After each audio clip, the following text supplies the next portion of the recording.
Everyone, मैं हूँ Aarti Madan and welcome to my channel.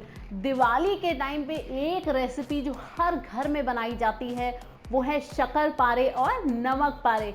शक्कर पारे मैं ऑलरेडी अपने YouTube पे शेयर कर चुकी हूँ, उसका लिंक मैं नीचे डिस्क्रिप्शन बॉक्स में डालूंगी। आज हम बनाएंगे बहुत ही खस्ता, बहुत ही मज़ेदार बनने वाले नमक पारे।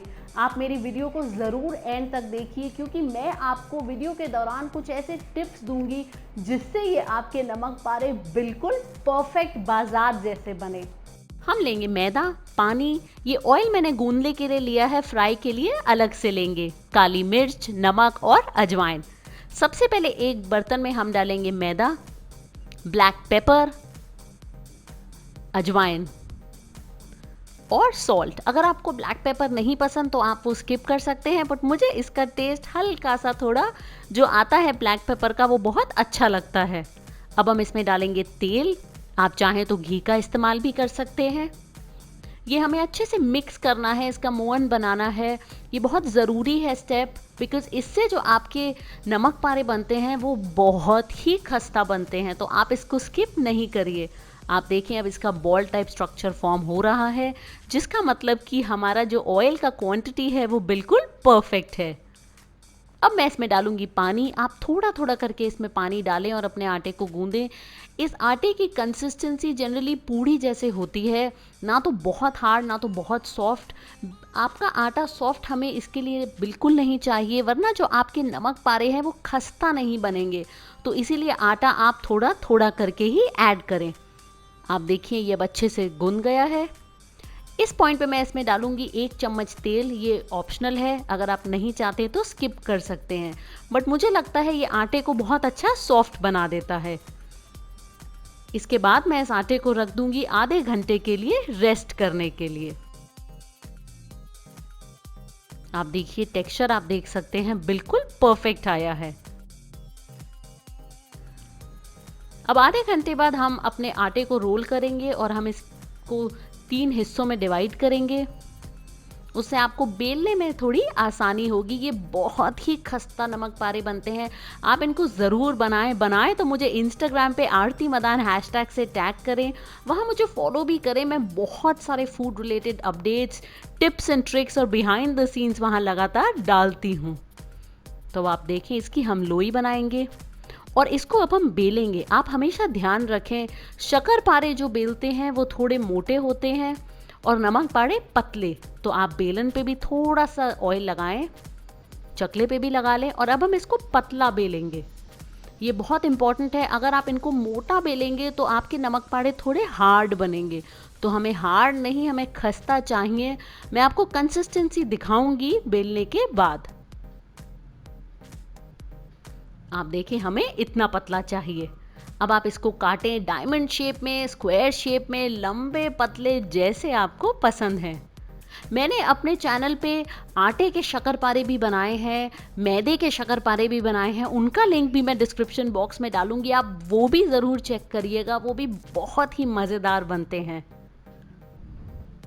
तो अब आप इनको अच्छे से काटें। ये साइड्स को आप निकाल दें। अब हम इनको निकालेंगे एक प्लेट पे। ये आप एक के ऊपर एक भी रख सकते हैं, कोई घबराने वाली बात नहीं। जब आप इनको तेल में डालेंगे तो वो सब अलग अलग हो जाएंगे। तो आप इन सबको निकालें और इसी तरह से आप अपने बाकी के आटे के भी नमक पारों को बेल के काट के रेडी करिए। ये तेल मैंने गरम कर लिया है, ये भी मीडियम हॉट है।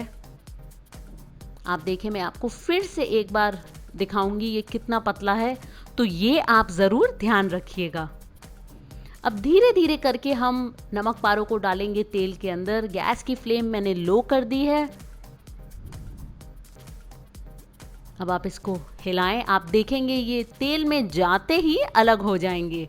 आप इनको लो फ्लेम पे कुक करें, हाई फ्लेम पे कभी भी नहीं करें, वरना जो मैदा है वो अंदर से कच्चा रह जाएगा। आप देखिए मैंने एक साथ डाल दिए हैं, बट तेल में जाते ही सब अलग हो जाएंगे। आप देख सकते हैं कुछ तो नमक पारे ऑलरेडी फूलने भी लग गए हैं। तो इनको तलते वक्त थोड़ा पेशेंस चाहिए आपको। आप देखेंगे 3 से 4 मिनट कलर इनका हल्का ब्राउन हो चुका है। 3 से 4 मिनट बाद हमें इनको थोड़ा और कुक करना है। इनको टोटल कुक करने में 7 से 8 मिनट जाते हैं, डिपेंड करता है आप कैसी फ्लेम पे पका रहे हैं, लो पे या मीडियम पे। आप देखेंगे परफेक्टली अब हो चुके हैं। आप एक चीज़ और ध्यान रखें, जब आप नमक पारों को निकालें तो जो आपको कलर चाहिए उससे एक शेड पहले ही आप निकाल लें, बिकॉज़ ये ठंडा होने के बाद भी थोड़े अंदर से कुक होते रहते हैं, जिससे इनका कलर थोड़ा डार्क हो जाता है। तो ये इस पॉइंट पे मैं इनको बाहर निकाल रही हूँ। इसी तरह से आप अपने सारे नमक पारों को फ्राई करें। आप देख सकते हैं ये कितने खस्ता लग रहे हैं, ये बहुत ही मज़ेदार बने हैं।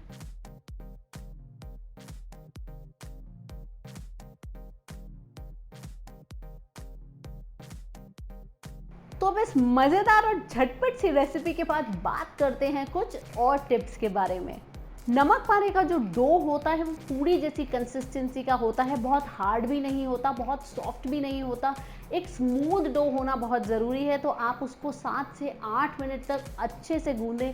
उससे जो आपके नमक पारे हैं वो बिल्कुल फ्लफ़ी और खस्ता बनेंगे।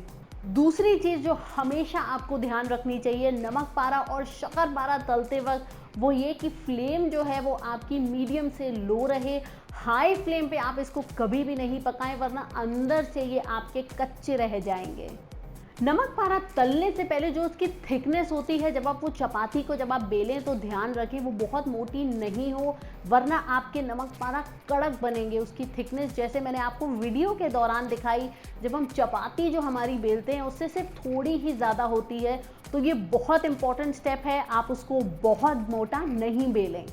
तो वैसे तो ये नमक पारे इतने खस्ता और डिलिशियस बनते हैं कि ये बहुत जल्दी ख़त्म हो जाते हैं। मेरे घर में ये बिल्कुल भी नहीं रहते, बट अगर आप इसको ज़्यादा क्वांटिटी में बनाना चाहते हैं तो स्टोर करने से पहले इसको कम्प्लीटली ठंडा करें, रूम टेम्परेचर में लेके आएँ, फिर आप इसको डालें एयर टाइट कंटेनर में और आप इसको एंजॉय कर सकते हैं 2.5 से 3 महीने तक हर रोज़ अपनी चाय के साथ।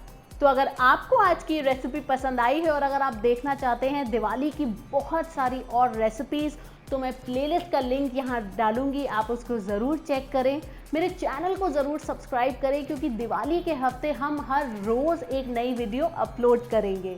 So until next time, this is Aarti Madan, keep enjoying good food.